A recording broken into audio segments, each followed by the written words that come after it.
All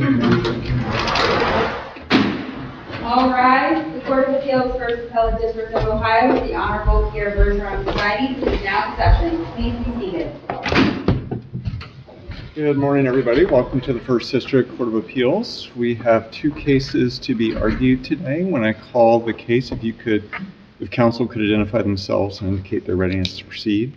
First case is City of Cincinnati versus P.E. Alms Hill Realty.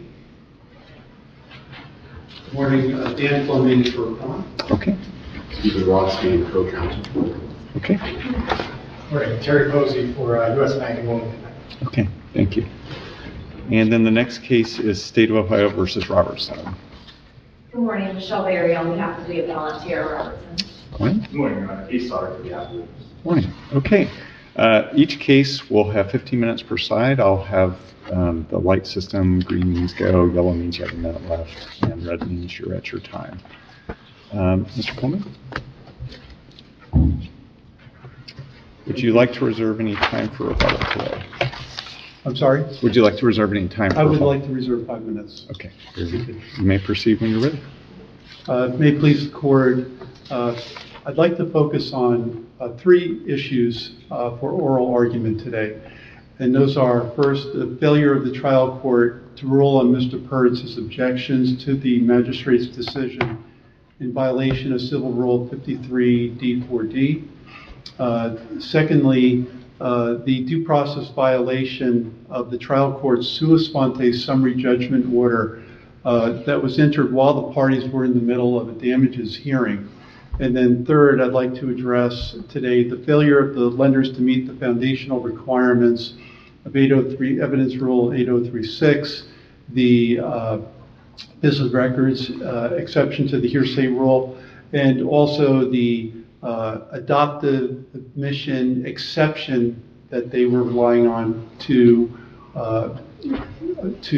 further rely on the business records exception. And the relief that Mr. Pertz is requesting from this court is that this court vacate the trial judge's judgment that was entered and required the trial court to rule on the magistrate's decisions as required by Civil Rule 53 D4D and allow the damages. Is that argument in your opening brief or just in your reply? I'm sorry? Is that argument in your opening brief or just in your reply? I think it's in our response. Yes. And so is it waived or is it properly before us? Well, we had addressed in the opening brief the failure of the court to rule on Mr. Pertz's objections to the magistrate's decision. So I do not think it was waived. And since it's a fundamental jurisdictional issue, I don't think it can be waived. And I'd like to elaborate a little further now on the issue of Civil Rule 53 D4D.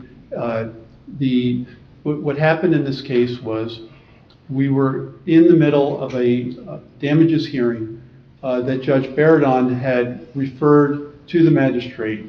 He had denied summary judgment on the issue of damages and referred the damages issue for an evidentiary hearing with the magistrate. And the parties began a damages hearing in front of the magistrate. And during that hearing, there was an objection to the custodian of records that the lenders were relying on, who were trying to establish the business records exception. And the magistrate decided that briefing was needed. She suspended the damages hearing, and so the parties briefed the issue. Ultimately, a magistrate's decision was entered, and then once it was entered, Mr. Pertz timely filed an objection to that decision. And during that time, the magistrate adjourned and continued that damages hearing, awaiting the decision of the trial court on the objections to the magistrate's decision.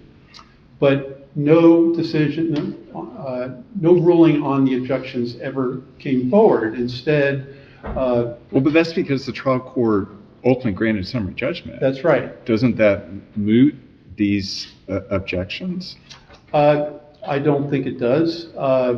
There's case law. Because the objections were talking about what's happening on the damages hearing, and the trial court is taking a step back and saying, shouldn't have even got to the damages hearing because summary judgment should have been granted. Yes, the court said summary judgment should have been granted. The summary judgment decision doesn't say anything about the issue of the business records, doesn't address it at all, just says summary judgment is granted for the lenders, or you add it all up, over $32 million. And so the issue on Civil Rule 53 D4D, does it moot it? That rule doesn't say it's mooted. That rule says the court has to make a ruling. It says the court shall rule on the objections. And there are cases out of the 9th District, Young versus Young, Henry Strickler, and Wagant versus Porterfield, that have addressed this, where they said even when it's not specific enough on the ruling on the objections, even when there's been a reference that maybe the objection should be overruled and the trial court has said that in a journal entry, that's not enough. Here, there was no indication at all that the trial court ruled on the objections. So fundamentally, I want to go back to Judge Kingsley's question, because I'm going through your brief and I don't see anything in here about Rule 53. Am I missing that?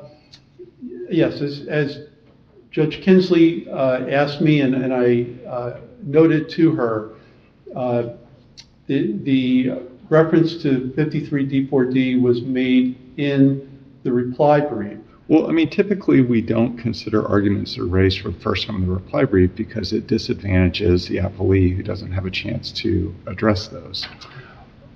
Yes, and I understand that, but it was not a new argument that we were asserting. It was in response to an argument raised by the lenders that the failure of the court to object to rule on the objections was something that one court has said you can assume was overruled. And they relied on one case out of the 9th District that said you can assume that the objections were overruled. And out of that district, subsequent cases said that's not the case. So we were replying to that argument from the lenders that you can't just assume that the objections were overruled because 53 D4D says otherwise. And these cases, after the case they cited, show otherwise as well, that you have to specifically rule on the objections. So I understand the court's concern about raising a new argument. We were not trying to do that. We were instead addressing what the lenders brought up in their opposition brief. And also it happens to be a jurisdictional issue. So Can you address that more? What do you mean by a jurisdictional issue? Do you mean that we don't have jurisdiction over your appeal? Well, yes, there are these cases out of the 9th District say that if there is a failure to specifically rule on the objections on a magistrate's decision, there's no final judgment yet. And if there's no final judgment, there's no final appealable order that the Court of Appeals can hear. Well, why did you appeal if there's no final appealable order? Well, because they took the position they did have a final appealable order. They have actually domesticated their judgment in New York already. And the trial court said it was a final appealable order. So that's why we took this appeal. And I think what needs to be done is to make sure everybody, the lender and also the court, understand and know that there is no final judgment in this case because 53 D4D has not been complied with. And so that's really the point. And there was no effort whatsoever to try to raise this for the first time in reply. It was simply to respond to an argument asserted by the lenders. Connected to that, I'd like to address the due process issue. Yeah, and I have a hard time understanding the due process issue because, and so help me out here, but typically a summary judgment decision is interlocutory in nature, which means that the court can revisit that either on its own initiative or the party's initiative at any point before it enters final judgment. So here, it seems to me that's what the trial court did. And so I don't understand how that's a due process issue because you got to brief everything during the initial briefing on the motion. It just turns out the court granted it at a much later date. So where is the due process violation? The problem here is that what the judge did was entered a sua sponte decision contrary to what prior trial courts had told the parties to do.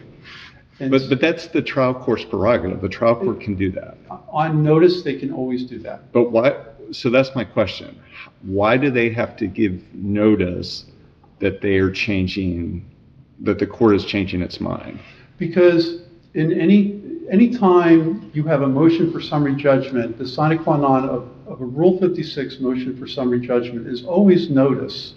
And there was no pending motion at the time the court... But the reason for notice is to give the non-moving party the ability to raise arguments and evidence to show there's a genuine issue of disputed fact.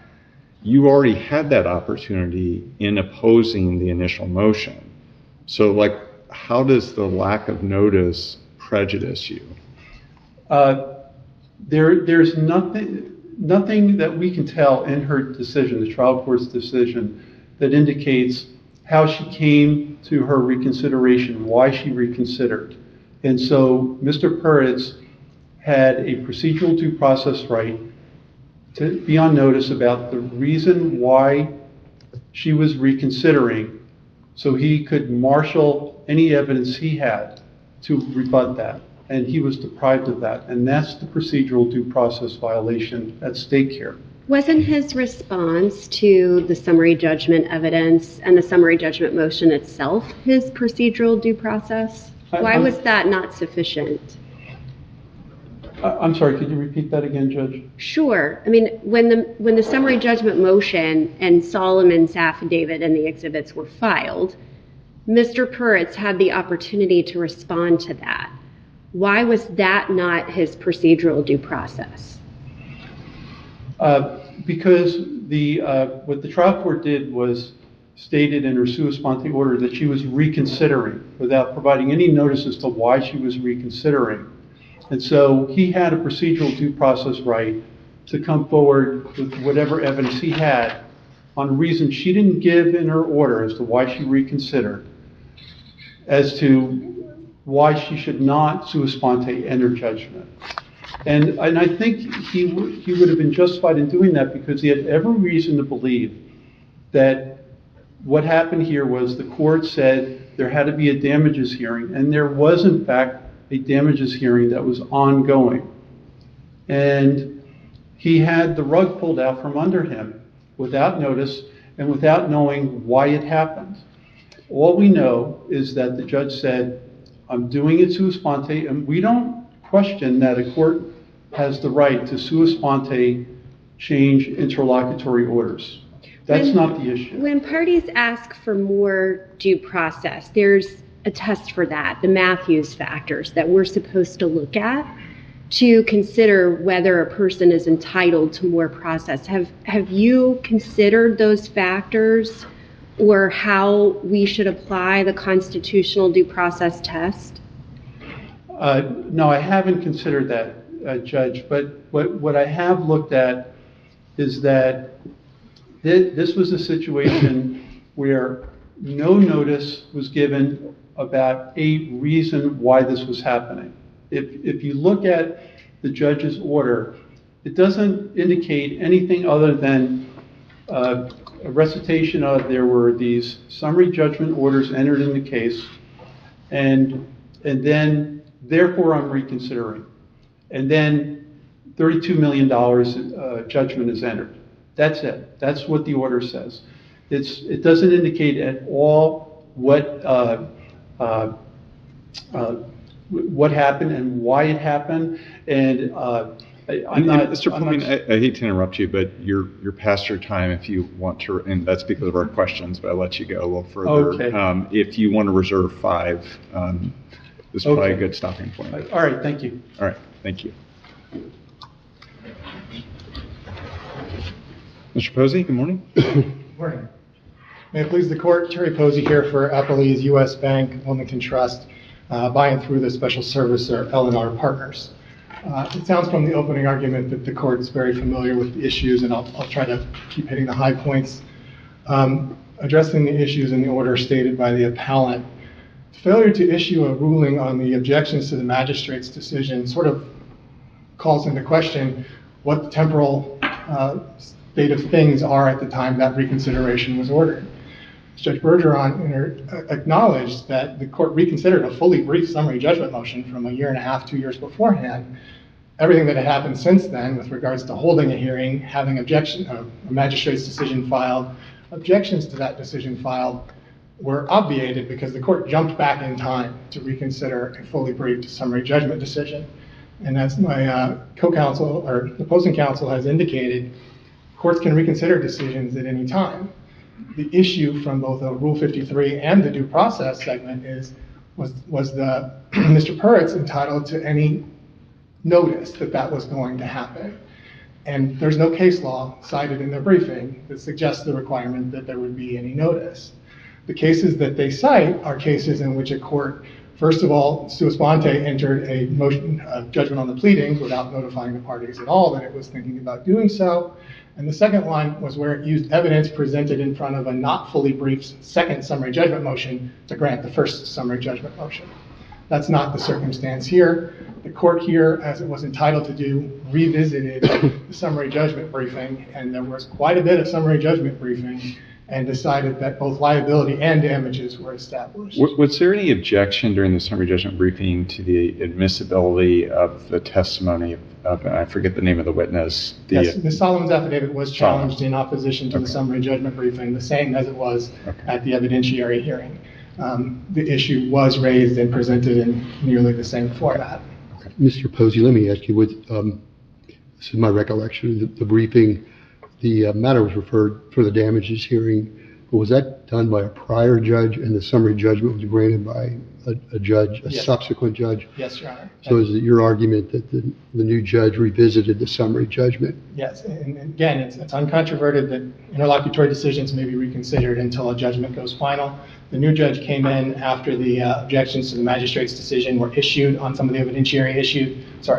The ruling, new judge came in after that was fully briefed, revisited the summary judgment motion originally, and issued an order granting summary judgment in full as opposed to just on liability.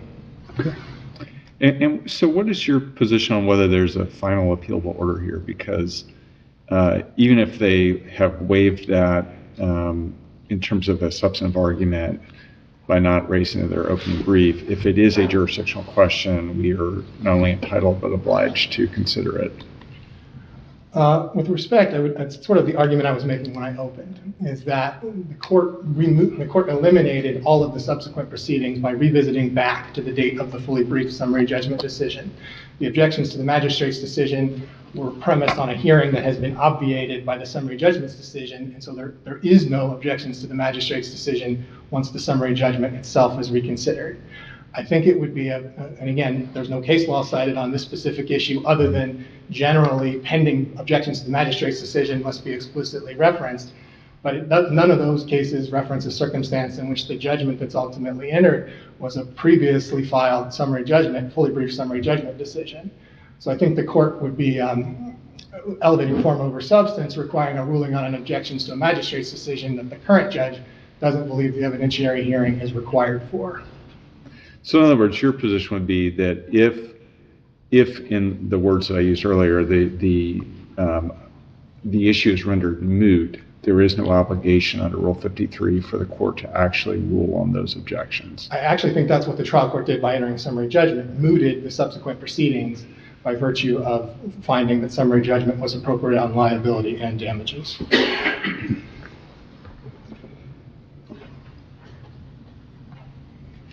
And just to talk a little bit about the due process violation again, Mr. Puretz does not point to any place in the record where he was denied an opportunity to submit his own evidence in opposition to summary judgment. Due process only requires notice and an opportunity to be heard. The specific issue he's complaining about is not getting to cross-examine the affiant. But it's worth noting again, prior to the trial court's decision, the initial decision granting judgment on liability only, there were no efforts to cross-examine the affiant, no efforts to depose an affiant, no Rule 56F motion saying that they needed discovery from the affiant to make any conclusion or any opposition to their summary judgment motion. They're claiming now that they did not get the opportunity to cross-examine her in a live hearing, but that was not an opportunity they sought before the briefing was closed on the summary judgment decision. Counsel, how did they respond to the Solomon affidavit and exhibits? Through their 8036 motion, that the documents that she's attempting to incorporate through her affidavit were insufficient, and the affidavit was therefore not appropriate for summary judgment. They made that argument on the paper, which is part of why I think the original trial court set the matter for damages in a live hearing instead.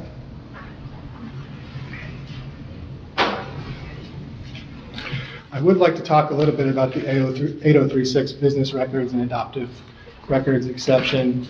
This is not an affidavit that would have been challenged or should have been challenged or is appropriate for being challenged. This was a highly detailed affidavit. Ms. Solomon put quite a bit of information about her relationship between the loans at issue, her role at L&R, and her L&R's use of the business records here to satisfy 8036.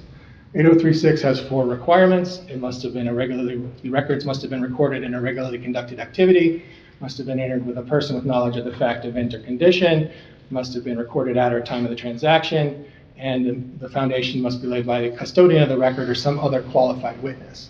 In short, the 8036 business records exception is asking, does this business rely on these records? And Ms. Solomon testified clearly of error to that in her affidavit.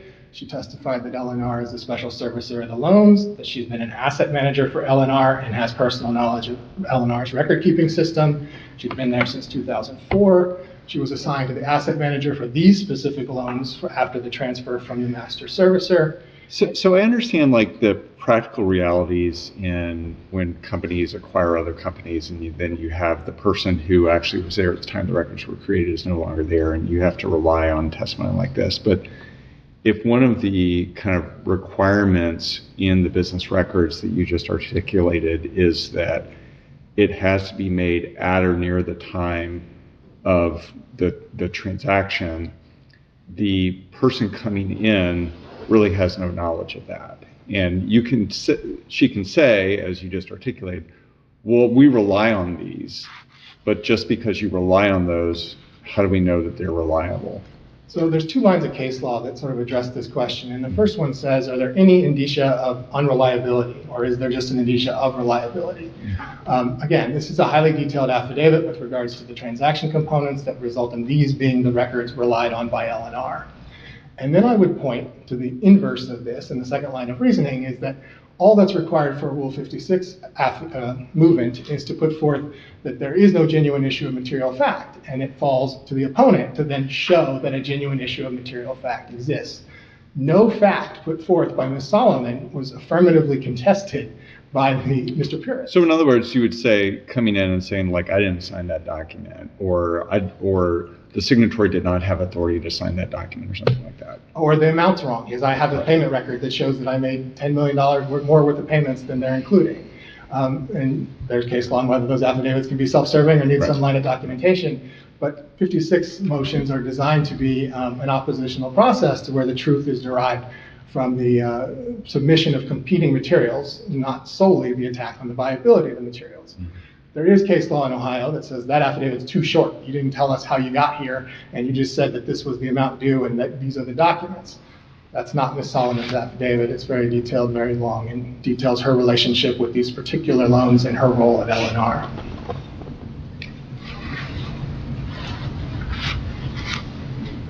And in fact, again, the primary case cited by Mr. Puritz is Ohio Receivables versus Williams. That was a debt collection case, and then the second district immediately backed away from it in Aquin Loan Servicing versus Malish, really saying that as long as, again, there's no indicia that these documents aren't what they say they are, you're comfortable relying on them from an adoptive business records exception.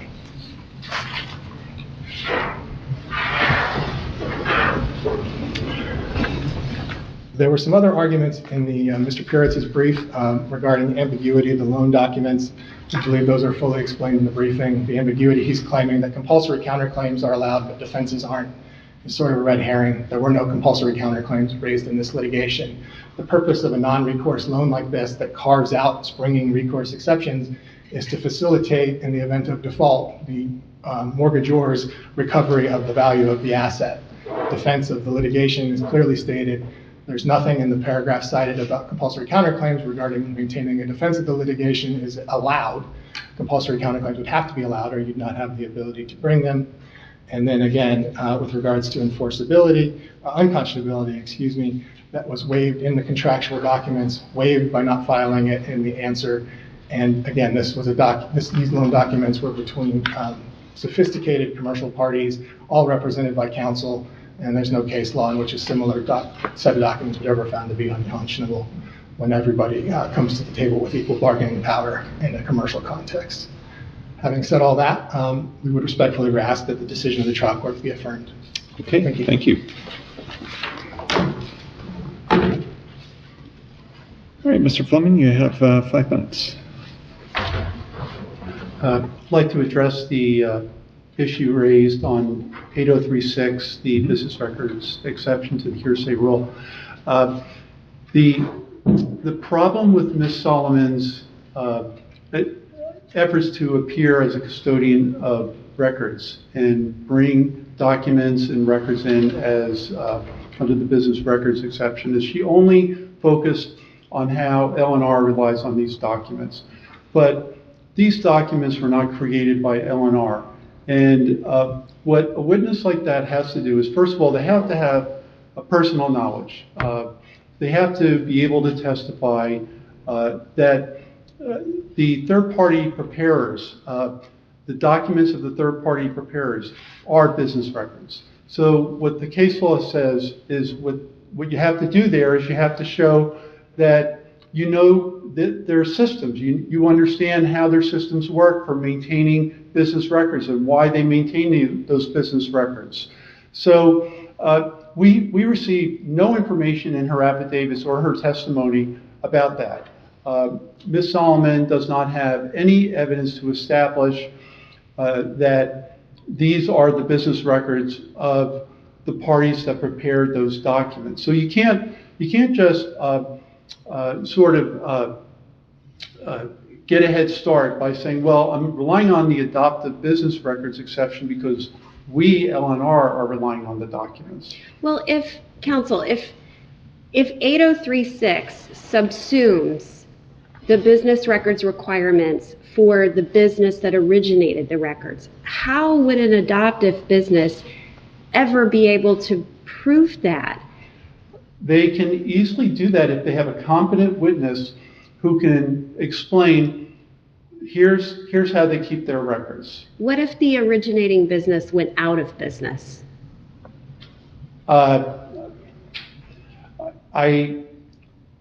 I'm sure there's a way. I mean, I don't know. But that happens all the time, and there's a practical ramification of, like, my concern is you're trying to set the bar too high, and then in these scenarios where the business goes out of business, where the records custodian dies or, runs away to Florida or something, like, there's no way to ever get those documents admitted. Well, and maybe your answer would be there's just no way to do that, and that's their problem. This 8036 is the rule. There's an evidence rule on this that cannot be skirted.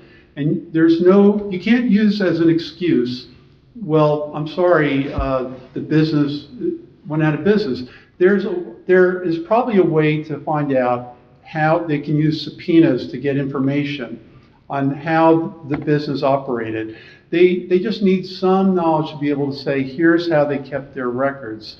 There is nothing here. And we know that these records here are not records of a company that went out of business. They're existing. And not only that, the special servicer L&R could have easily reached out to their own client and say, how do you keep your records? Do we have any reason to doubt the authenticity or accuracy of these records in this case? Can you address your opponent's point about the dispute of material fact issue?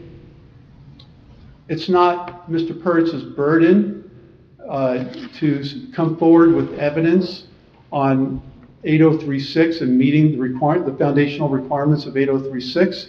The proponent of the evidence is the one who has to come forward and meet the foundational requirements. Mr. Pertz is not required to come forward with his own evidence to show why he doubts those records. It's a foundational requirement. It's an evidence rule required to be met by the proponent, and it wasn't met here. And not only that, the adoptive business exception record doctrine talks about how these documents have to be relied upon the company who adopted them. Now, that's where Ohio Receivables versus Williams comes in, all right? That's cited in our brief, where we talked about that, where we said, not only did they not meet the foundational requirements of 8036, but they don't meet the foundational requirements of the adoptive business doctrine, because under Williams, you have to show you actually used it for your business. And in Williams, it was a debt collector who was simply seeking to introduce the records. And the court found that's not evidence that it's part of your business. Same here. L&R is only brought in when there's a default, when there's an allegation of a default, and they're trying to collect, which is what they're doing here. And so that's why we're relying on Williams, because they also failed to meet, under Williams, the adoptive business records doctrine. And Mr. Fleming, you are at your time now. I'm sorry? You are at your time now. Oh, okay. Thank you. All right. Thank you both for your arguments this morning. The case will be submitted, and we'll get out a timely written decision. Hope you all have a great day.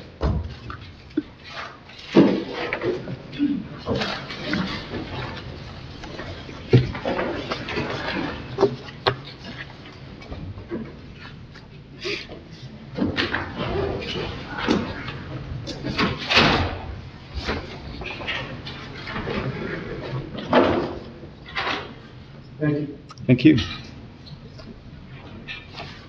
Okay, the next case is State versus Robertson. Just take your time, counsel, whenever you're ready.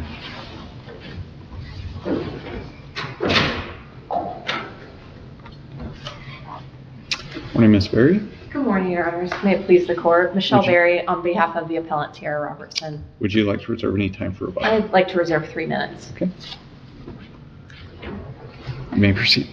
May it please the Court. Your Honors, this self-defense case is one that turns completely on jury instructions that were missing crucial language on multiple points that ultimately undermined confidence in the verdict. Now, I wanted to have this argument so that I could be a bit more blunt than I could be in the written brief, and also to address things in a different order than it really made sense to in the brief, where you kind of need things chronological to tell the story. So today, while I believe the most egregious and pervasive error in the jury instructions is the failure to instruct on the presumption of self-defense, that Tiara acted under the presumption of self-defense under these circumstances, I'm going to actually first start with the instructions failure to define the word residence and dwelling, because that's a very kind of short and sweet argument that really ends the case on standing alone, set aside all the other errors. So addressing that error first, defense of residence was given as an option for Tiara to have acted under, but the instructions crucially failed to define what residence and dwelling means. And that's very important here for obvious reasons. Without having those terms defined, the jurors very likely are thinking of the colloquial definition of defense of residence, meaning the actual four walls of the house, But under Ohio self-defense law, that is not what residence means. Residence under the statute 2901.05 D2 and D3 actually includes a covered conveyance as well. And in the statute actually uses the term attached porch. And that's universally accepted in the case law as well to mean exactly that, as well as areas exactly like this, which are akin, like a covered carport that we're talking about here. All of the gunfire happened under this covered carport. Tierra was under the covered carport, and Anisha was under the covered carport. And under Ohio law, that counts as part of the residence. So here you have jurors taking this case under consideration, and they're thinking house. They're thinking, well, she wasn't inside the house. How can she possibly be defending her residence? And they, I'm sure, threw that option out the window. Had they had those terms defined, it could have been, they very well likely could have adopted her theory of defense. Ms. Berry, my understanding is the court had agreed to give that instruction, failed to do so. Is that correct? Correct, yeah. And in fact, the court did give the defense of residence instruction, just didn't define the terms. Okay. And one of the things that's very important. Wait, I'm sorry. Yeah. Maybe I'm confused here. I thought that the argument was that they did not, that the court said it would give the instruction, but then did not give the instruction. Well, that is true for the presumption of The self-defense. presumption, okay. And I will move to that very soon here because it's Okay. very related. Okay. But one quick point I want to make with just the instructions missing the actual definition of residence is that, I'm standing here saying it's obvious the jurors would need that instruction to even give meaning to what defense of residence means, but the police officer that's investigating this case, as well as the prosecutor, were also messed up about what residence meant.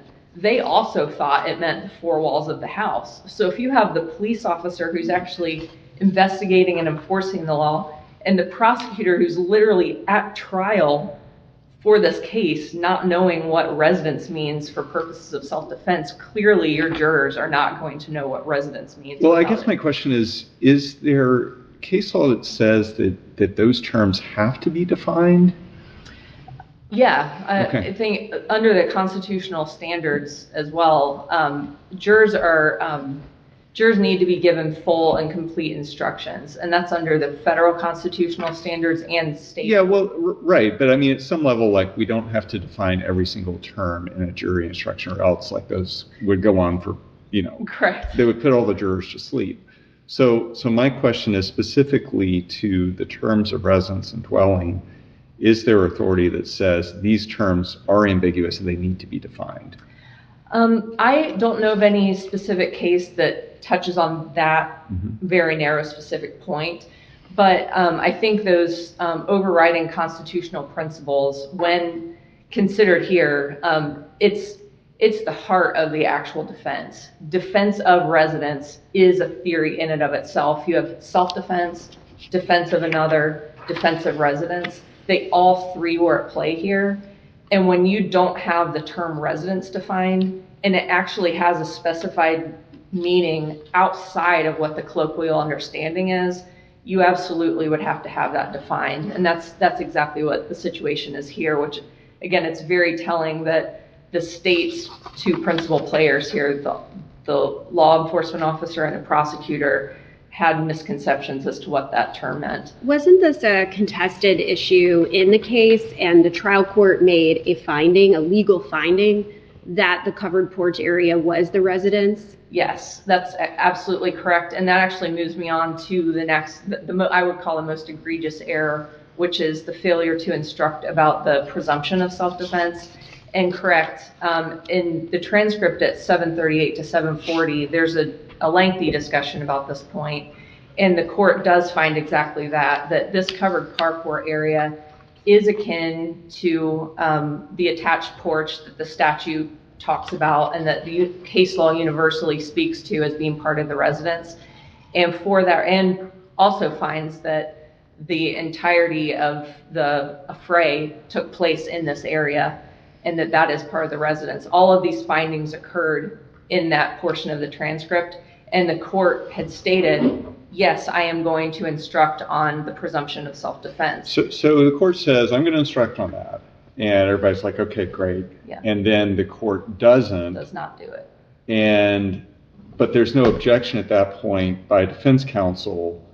And so one of the questions I had was preservation. I mean, clearly they advocated for and were granted the instruction on the front end, but then when it doesn't get read on the back end, like what happens? Yeah, so I think there's two ways to look at it. There's a case, State v. Wollins, that addresses this scenario and says when defense asks for the instruction and is given the proper law, when you don't object, the error actually still is preserved.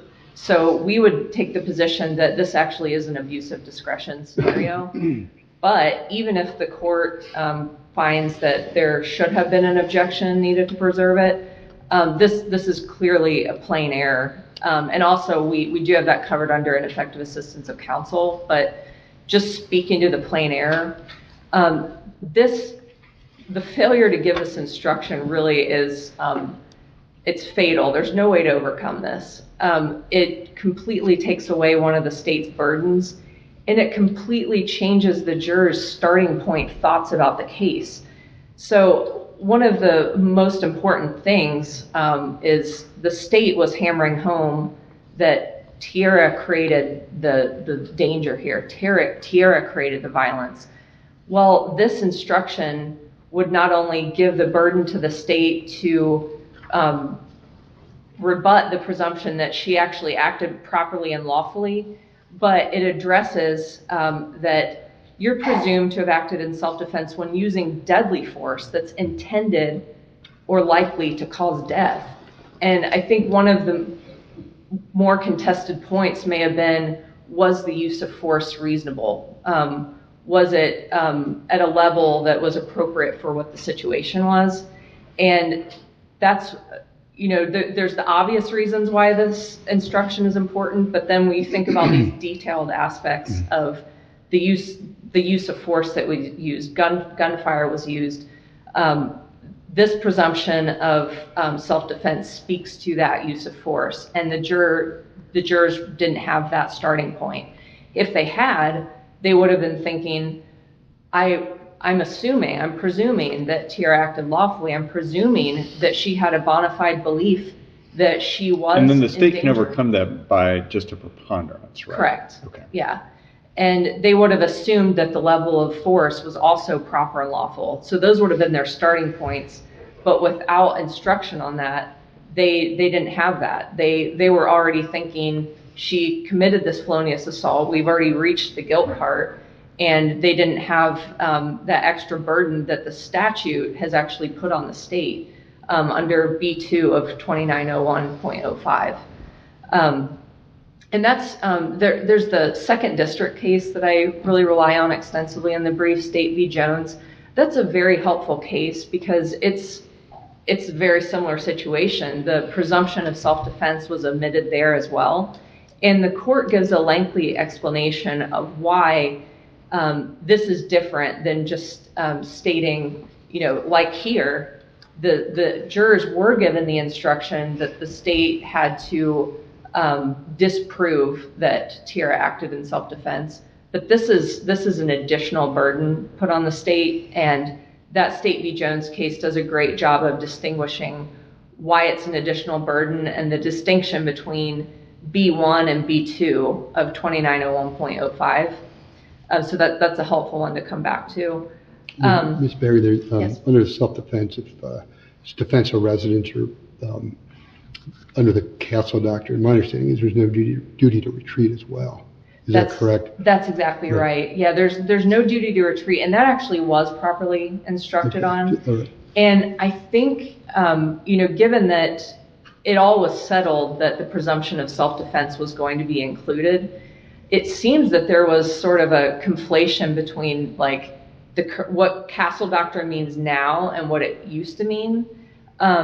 Now there's no duty to retreat if you're lawfully occupying any space. It used to just refer to the home, the residence, but but now it refers literally Yeah, I mean, to it seems like the any place. trial court got confused based on the change in the law, and, I mean, frankly, as I'm looking at all these jury instructions, I don't know how I could follow them as a juror, No. but that's what, That's what they were given, and Right. really it was a mess. And if you go on to some of the other ones, it's I said that the lack of presumption of self-defense was the most egregious, but there's others that are right up there with it. There is the word all was used instead of just one, speaking to belief of who had to be harmed. Under the law, of course, Tiara only had to believe that one person was under threat of harm, not everybody all at once. So that's obviously a much higher burden that the jury is thinking about.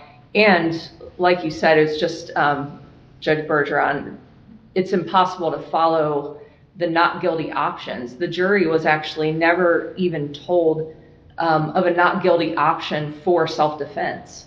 If the state failed to meet their burden, they were told that not guilty was an option if they didn't prove the elements of felonious assault, but they literally were not told that not guilty was an option if the state failed to prove self-defense. Let me ask you this, Ms. Berry, just setting aside the failure to provide a definition of what a residence is, and also you indicated the failure to provide the jury with the instruction that there's a presumption of self-defense. I understand the state's obligation is to prove that your client prove beyond a reasonable doubt she did not act in self-defense. So I'm getting the question part. Does it matter that the judge did not instruct on the presumption? Because it's a rebuttable presumption, and apparently, even if the instructions were faulty, setting aside the residence issue, that they were substantially correct. So does it even matter that the judge didn't instruct on the presumption of self-defense? Yeah, it's still absolutely crucial because you're talking about the jurors' starting point thoughts about the analysis. So if they had been given that presumption instruction, even though they were told that the state had to prove the elements of self-defense beyond a reasonable doubt, that she didn't act in self-defense beyond a reasonable doubt, it's still crucial that they have that instruction about the presumption, because that is where the jurors' starting point thoughts are about the case. If they had been told that, they would have thought Tiara did act in self-defense. She did have a reasonable belief that she was in imminent physical harm and that using this force is the only means of escape. Her level of force, even though it was a gun, deadly force, was presumed to be lawful. So those starting point presumptions are everything, especially in a case where the state is hitting on those points and saying she created the danger, she is the one that escalated it, she brought out a gun, she did all these things. Well, the juror's starting point would have been a presumption of lawfulness on her part, and I think that makes all the difference. Okay, thank you. and you're at your time. Thank you. Thank you. Good morning, Your Honors. Good morning. May it please the court, counsel. I guess the best place to start in any appeal is the court's standard of review in this, and I think it's clear from the transcript on page 774 that the state and the defendant agreed to the terms of the jury instructions that were finally given to the jury. I understand that there were discussions about other ones that, and specifically the definition of residence and the presumption of self-defense were discussed earlier, but I think it's incumbent upon the parties, and specifically defense counsel in this case, to ensure that that what was agreed to actually makes it to the final. Right. Well, I mean, and I had concerns about that because normally I would expect to see like here's the jury instructions, and like that's not, we don't have a document that I've found in the record. Right. But with respect to the presumption, it's clear from the transcript that everybody, well, at least that's what the defense counsel was requesting. It's clear what they were requesting, right. And it's also clear that the judge agreed to that. I think that's correct, Your Honor. And in terms of the Wallens case that Ms. Berry cited, I think the second part of that is that the requesting party has been unsuccessful in having the law included in the trial court's charge to the jury. And in this case, I don't think that the defense was unsuccessful. It just there wasn't the effort or to make sure that it finally made it into the final instructions. Counsel, since we don't have the document, is it possible that this instruction was included in the document and then just not read out loud? I guess it's possible, Your Honor, but when my reading of the transcript is that the court had the instructions written and she was reading it verbatim. The trial judge was reading it verbatim into the record. I don't see any indication, no indication from the parties, hey, wait a second, we talked about 290105B2 and that wasn't included. But I mean, that's a possibility, but I don't see any indication of that in the record. So more likely that somehow between the conferencing and discussion and the preparation of the written instructions, this just got omitted. That's certainly the way I look at it, correct. So I think it would be the state's position that we're left under those circumstances with a plain error standard of review. Under that standard, under Bailey case out of the Supreme Court has indicated that it must have affected the outcome of the trial. I think the cases that the state cites in its brief, Collins, Sims, Robinson, and Williams and Wilson from this case indicate that even when it's not a plain error standard, if there's evidence in the record indicating that the force was excessive or that there was not a reasonable apprehension of immediate physical harm, that the failure to give the presumption, the failure to give an instruction on self-defense as a whole, according to the Collins court. Well, but I think here's the problem I have in terms of this case. And I've watched the video several times, so I understand how both sides presented that to the jury, but in light of what the video reveals, isn't that all the more reason why the defense would want the presumption? Because I can see the arguments, right? Right. But if I'm a juror and the presumption is she acted in self-defense, then I start looking at it through that lens. And maybe I'm not persuaded at the end of the day, maybe the state overcomes that. But compared to I get no instruction, so I'm just looking at it normally and I say, you know what, that's a close call, but I think the state's right about this. Oh, I don't think there's any doubt that the instruction on presumption would have benefited the defendant. I think it's just a case of whether the failure to do so was plain error in this case. And when I was writing the brief, I looked at the video a number of times as well. And one couple of things about the video. One, these ring doorbell videos it's hazy, it's dark outside. You can't really see the perspective of what's going on behind Miss Robertson. So it's not a great way to look at the case, is the way I look at it. Don't believe everything you see, I guess is what I'm saying. And also there are gaps in the video that where it jumps around. So it's not, you can't tell where everybody is. You can't tell, you don't have a great idea of the sequencing of the events in the case. So when I wrote this brief, I specifically and I intentionally focused on the testimony of Corey Henry, who was a defense witness in this case, who was there. He was in the middle of the confrontation and what went on that day. And at trial transcript pages 640 to 681, Mr. Henry himself indicates that from his perspective, the melee was over when Ms. Davis got her belongings back. It was his belief and his testimony that he was escorting Ms. Davis to the car at that point, and at least one of the gunshots in this case came from behind, and it was Mr. Henry's testimony that Ms. Robertson approached the victim from behind in this case. So I understand the power of the video testimony and especially with respect to the question of presumption. But I think that when we have a defense witness who testifies as strongly in favor of the state as Mr. Henry did, I think that we can say that there was no plain error in the failure to give the instruction in this case. Can you address the definition of residence? Yes, Your Honor. And I think that's another thing that would probably the same analysis would pertain to what we were just talking about with the presumption. There was no, even though there was a discussion about giving the definitions, it didn't happen. It didn't make it into the final cut.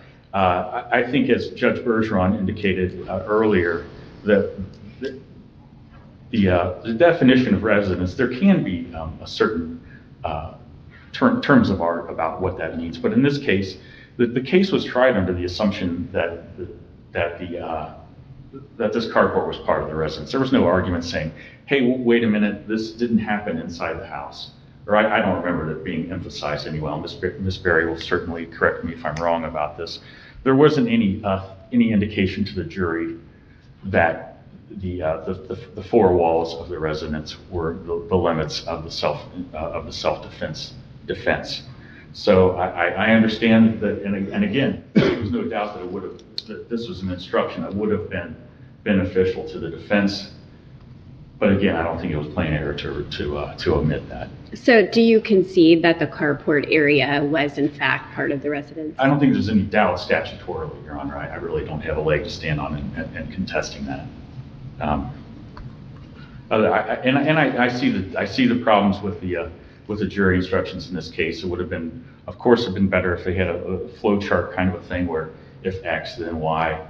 But I think what we're instructed to do. That's what the jury needs. They need a flow chart on this stuff. Exactly. It's very convoluted. It is. But I think. Obviously that's the legislature's prerogative. That's what they're doing. And I think it's endemic to the statutory scheme itself. It's not necessarily any error that the trial court did. But I think the court's instructed to look at the instructions as a whole, and if they do so, I think that the court can conclude that there was no plain error in what occurred here.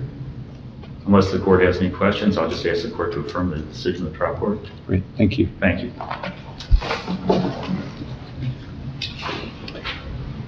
Ms. Berry, you have 3 minutes. I just want to address a couple of quick points. Just want to emphasize the state just noted that from the state's perspective, Corey gave testimony that was helpful to the state. I just urge the court to keep in mind that it's really Tierra's state of mind that's important. And I think the overall picture from Corey's testimony is that he makes it very clear that Anisha is not invited there. She is not welcome. The videos make that clear. And that's the biggest takeaway from Corey's testimony. But if Corey felt that the fight may have been de-escalating, it was Tierra's perspective that is the crucial one. It's Tierra's perspective that counts, and she's the one that has the history of domestic violence. She's the one that her wrist was already stitched open. She's the one that was sitting right next to Corey when he got nearly fatally stabbed 2 weeks prior. She's the one whose son was in the house. So it's really her perspective that's important. Additionally, I think everybody's in agreement that the carport was part of the residence. And even though that was not in dispute, that lack of definition of residence for the defense of residence and for it's needed to understand the presumption of self-defense, which of course we know is completely omitted. It's crucial for the jurors as well, because I'm sure they also watched those tapes a number of times. And in them, I believe it's video 2 at around minute 52, you have the police officer lecturing Tierra about why she didn't go in the house, why she took this upon herself. And, it's one of those things where without the jury being affirmatively told what residence is, they're going to take that officer's words with a lot of weight when there's nothing to combat it with. So I just urge the court to keep that in mind as well. And if there's no other questions, I believe that concludes my argument. Great, thank you. Thank you. Thank you both for your arguments today. The case will be submitted and we'll get out a timely written decision. Hope you both have a great day. Court of Appeals, First Court, District of Ohio is now adjourned.